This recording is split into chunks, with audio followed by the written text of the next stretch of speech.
आप दूर दूर से आए, मेरी बात सुनने आए, इसके लिए मैं बहुत आभारी हूं और आपका धन्यवाद करता हूं। यात्रा यहां से निकली थी, पास में से निकली थी, कन्याकुमारी से कश्मीर तक हम चले और हर यात्रा में से एक दो नारे निकलते हैं। भारत जोड़ो यात्रा में से सबसे सुंदर नारा निकला, नफरत के बाजार में मोहब्बत की दुकान खोलनी है।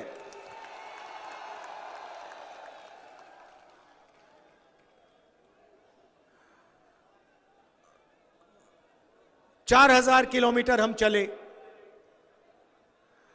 और जो नफरत मीडिया में दिखती है,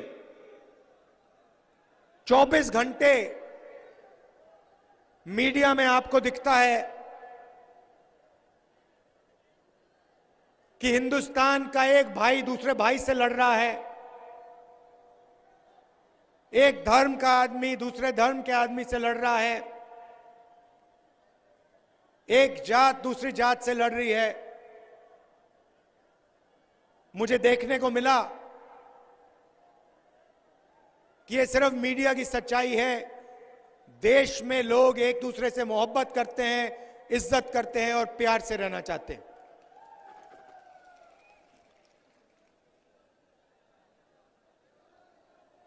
देश में दो तीन मुद्दे के बारे में लाखों लोगों ने मुझे कहा। टीवी पे देखो, आपको ऐश्वर्या राय जी दिखेंगी, शाहरुख खान दिखेगा, मोदी जी दिखेंगे, 24 घंटा मोदी जी दिखेंगे। मगर आश्चर्य की बात यह है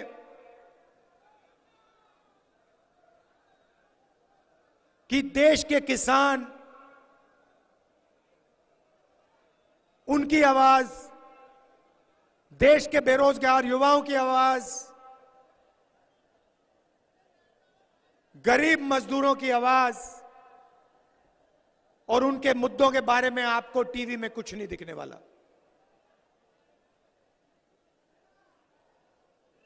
तीन मुद्दे। सबसे पहला बेरोजगारी पहले नंबर पे, दूसरे नंबर पे महंगाई और तीसरे नंबर पे, मगर शायद सबसे जरूरी, भागीदारी। जहां भी हम जाते हैं, हम भारत माता की जय का नारा लगाते हैं। सब पार्टी के लोग लगाते हैं। देखिए, भारत माता की, भारत माता की, भारत माता की। तो सवाल उठता है, ये भारत माता जिसकी हम जय करते हैं, ये है क्या? ये जमीन तो नहीं है, क्योंकि अगर इस जमीन पे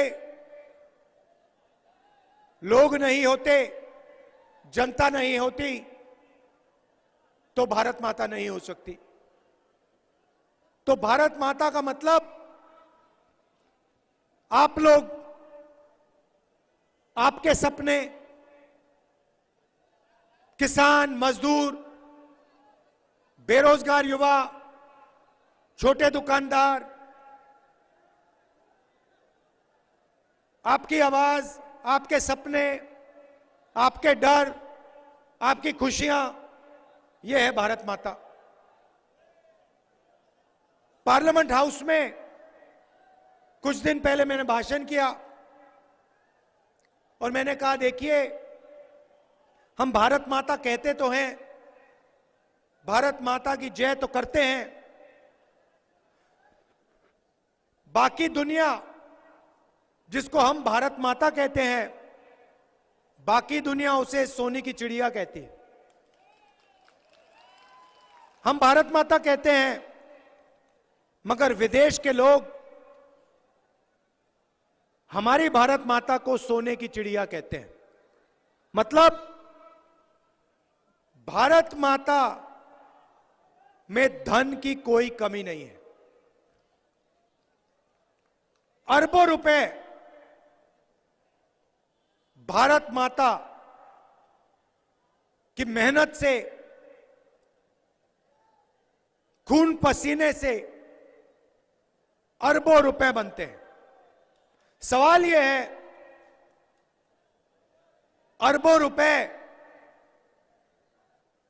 क्या वापस भारत माता को मिल रहे हैं या फिर 2, 3, 4 चुने हुए उद्योगपतियों को जा रहे हैं? यह सवाल है। हमारे युवा 24 घंटा बेरोजगार भटकते हैं। प्राइवेट कॉलेज में, प्राइवेट यूनिवर्सिटी में पढ़ते हैं, लाखों रुपए लग जाते हैं। पढ़ाई के बाद पता लगता है कि देश में रोजगार ही नहीं। तो मैंने पार्लियामेंट हाउस में बहुत गहरा सवाल पूछा नरेंद्र मोदी से, बीजेपी के नेताओं से, और मैंने पूछा कि भारत माता का हम नारा लगाते हैं, मगर भारत माता में किसकी कितनी आबादी है यह किसी को नहीं मालूम। मैंने जाति जनगणना की मांग की। मैं आपसे पूछूं, जो छत पे लोग खड़े हैं, आपसे पूछूं कि देश में पिछड़ों की कितनी आबादी है, आप मुझे जवाब नहीं दे सकते। लोग जानते हैं कि पिछड़े वर्ग की बहुत बड़ी आबादी है, मगर ये नहीं जानते कि कितनी है। यह सवाल जरूरी क्यों है? क्योंकि अगर हम भागीदारी देना चाहते हैं, पिछड़ों को भागीदारी देना चाहते हैं,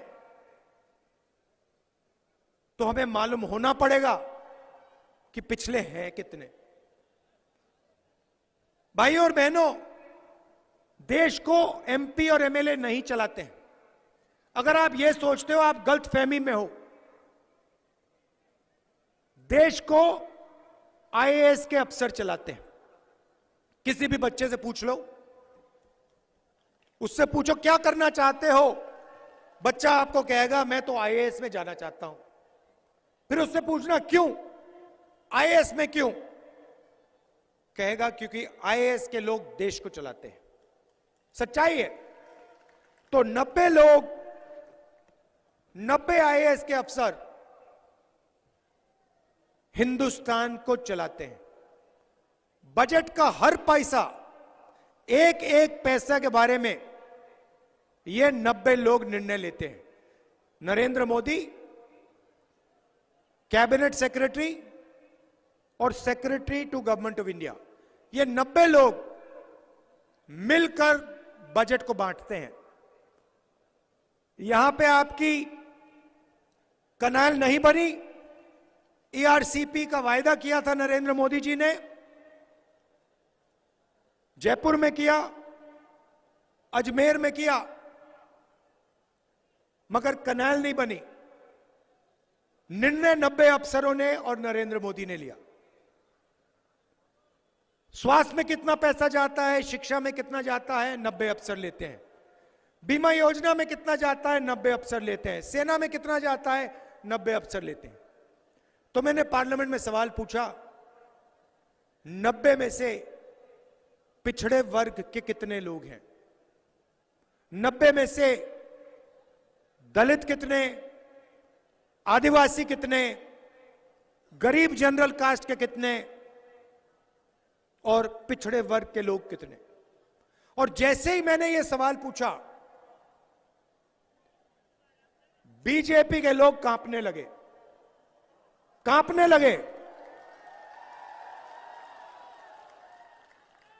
राहुल गांधी ने यह कैसे पूछ लिया, यह सवाल कैसे पूछ लिया राहुल गांधी ने? नरेंद्र मोदी पहले कहते थे मैं ओबीसी का हूं, हर भाषण में मैं पिछड़े वर्ग का हूं, मैं ओबीसी का हूं।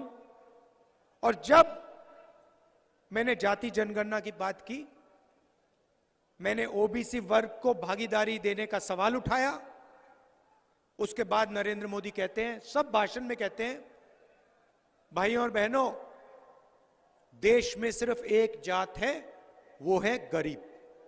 मतलब आप ओबीसी और देश में सिर्फ एक जात, वो गरीब। जब चुनाव जीतने का समय आया तो आप ओबीसी, जब पिछड़ों को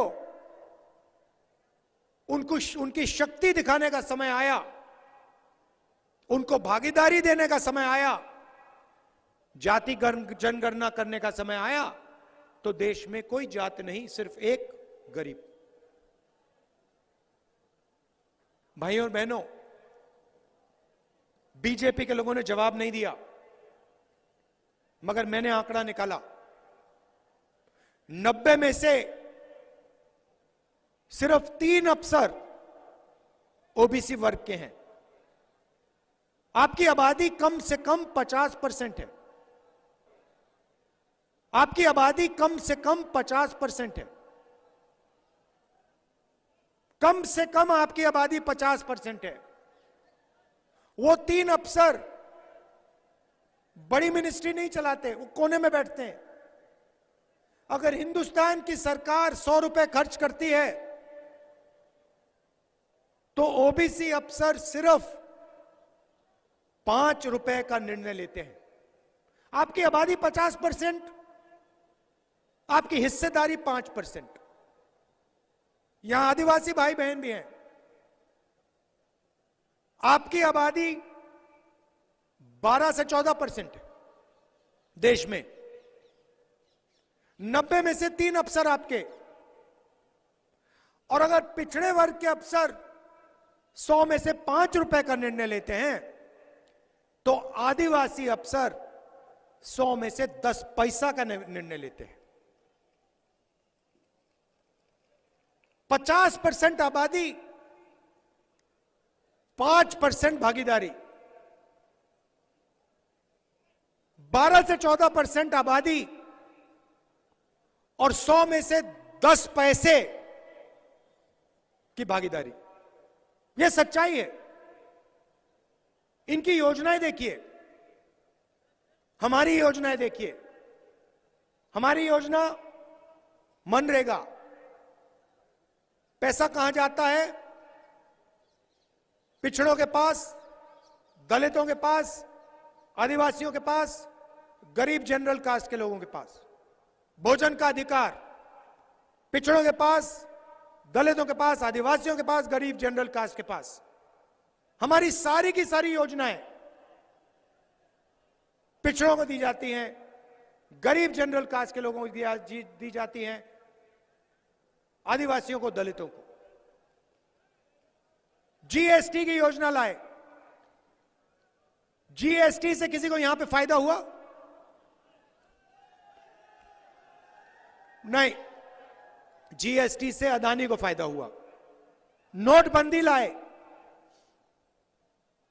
गरीबों को फायदा हुआ?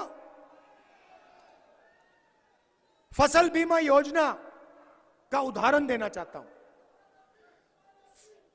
फसल बीमा योजना में हिंदुस्तान की सरकार आपसे जीएसटी का पैसा लेती है। 35,000 करोड़ रुपए आपसे लिया जाता है।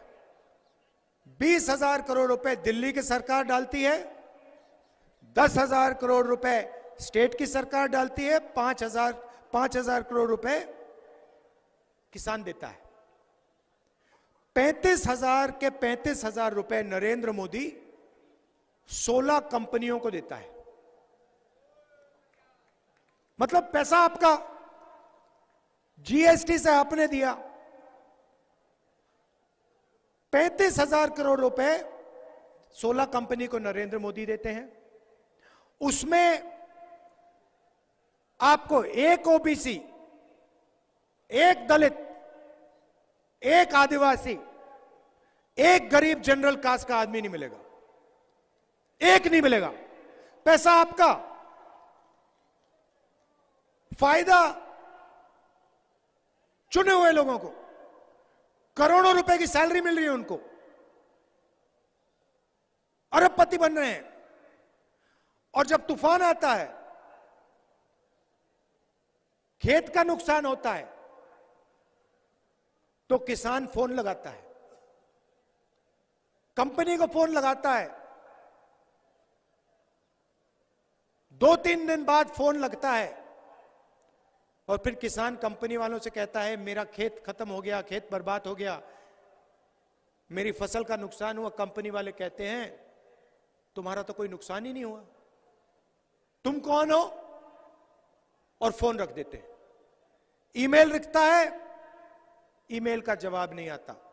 मतलब पैसा आपका, जीएसटी से आपने दिया, नरेंद्र मोदी ने 16 बड़े उद्योगपतियों को दिया, और जो पैसा आपको मिलना था, बीमा योजना का पैसा मिलना था, समय आता है तो आपको नहीं मिलता। आपने जेब कतरे को काम करते हुए कभी देखा है? अकेला जेब कतरा नहीं आता, 3 होते हैं, 3 आते हैं एक साथ, 3 आते हैं। एक सामने से आता है, एक सामने से आता है, आपके ध्यान को इधर उधर करता है, आपको कहता है भैया उधर देखो, इधर देखो, नीचे देखो, देखो कुछ गिर गया, या बातचीत करता है। दूसरा पीछे से आता है, ब्लेड से जेब काट लेता है। और तीसरा खड़ा होता है, देखता रहता है कि अगर किसी ने देख लिया, भीड़ को पता लग गया, तो धमकाने का काम वो करता है। बात समझ आ गई आपको? सामने से नरेंद्र मोदी जी आते हैं, सामने से आते हैं, कहते हैं भाइयों थाली बजाओ, भाइयों मोबाइल फोन की लाइट ऑन करो, भाइयों हिंदू मुस्लिम, भाइयों एक जात को दूसरे जात से लड़ाओ, भाइयों चांद की ओर देखो, भाइयों मुझे ओबामा से गले लगते हुए देखो। सामने से नरेंद्र मोदी जी ध्यान भटकाने का काम करते हैं, पीछे से अदानी जी आते हैं, पीछे से अदानी जी आते हैं, आपको पता भी नहीं लगता, जेब में से पैसा निकल जाता है, पता भी नहीं लगा। जयपुर का एयरपोर्ट अदानी के हाथ में, मुंबई का एयरपोर्ट अदानी के हाथ में, सीमेंट अदानी के हाथ में, खेती अदानी के हाथ में, खेत का स्टोरेज अदानी के हाथ में, सेब अदानी के हाथ में, सब्जी अदानी के हाथ में। और दूसरी साइड से अमित शाह देखता है सीबीआई ईडी को लिए, कहता है कोई आवाज ना करे। ये है सिस्टम। अब बात समझ आ गई आपको? तो हमने साफ कह दिया है कि हम चाहते हैं, अब कांग्रेस पार्टी देखिए, कांग्रेस पार्टी ने आपका टाइम कभी जाया नहीं किया। जब आपको जरूरत पड़ी, कांग्रेस पार्टी आपके साथ खड़ी हुई। सबसे पहले आपको जरूरत आजादी के समय पड़ी थी। भैया ठहर जाइए। सबसे पहले आपको आजादी के समय कांग्रेस पार्टी की जरूरत पड़ी। कांग्रेस पार्टी ने आपके साथ खड़े होकर अंग्रेजों को परे कर दिया, हटा दिया, भगा दिया। उसके बाद हरी क्रांति, सफेद क्रांति, लिबरलाइजेशन, कंप्यूटर रेवोल्यूशन, यह सारा का सारा काम कांग्रेस पार्टी ने आपके साथ कदम मिलाकर किया है। तो मैं आपसे कहना चाहता हूं, अब देश में क्रांतिकारी काम करने का समय आ गया है। अब ये जो देश में बेरोजगारी फैला दी है नरेंद्र मोदी ने, जो महंगाई फैला दी है नरेंद्र मोदी ने,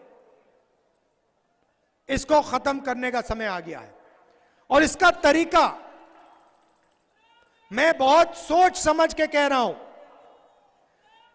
बेरोजगारी को मिटाने का तरीका, महंगाई को कम करने का तरीका, पिछड़ों को, दलितों को, आदिवासियों को और गरीब जनरल कास्ट के लोगों को भागीदारी देने का है। जिस दिन हमने गरीबों को, पिछड़ों को, आदिवासियों को, दलितों को इस देश को चलाने में भागीदारी दे दी, उस दिन इस देश में चमत्कार हो जाएगा, देश हमेशा के लिए बदल जाएगा। छोटे काम होते रहेंगे, मगर क्रांतिकारी काम, जाति जनगणना का काम राजस्थान में और दिल्ली में कांग्रेस पार्टी देश की जनता के लिए करने जा रही है। इससे पिछड़े वर्ग को, जो कम से कम 50% है, पिछले वर्ग को अपनी सच्ची शक्ति समझ आ जाएगी। जिस दिन पिछले वर्ग को अपनी सच्ची शक्ति समझ आ गई, उस दिन देश बदल जाएगा, देश में क्रांतिकारी काम हो जाएगा, देश का चेहरा नहीं पहचाना जाएगा। तो हम ये करके देंगे। 7 वायदे हमने आपसे किए हैं। राजस्थान का चुनाव है, मैं आपको 15 लाख वाला झूठ नहीं बोलूंगा। यहां पे भीड़ में मैं नहीं बोलना चाहता, वो नरेंद्र मोदी जी बोलते हैं, उनको बोलने दीजिए।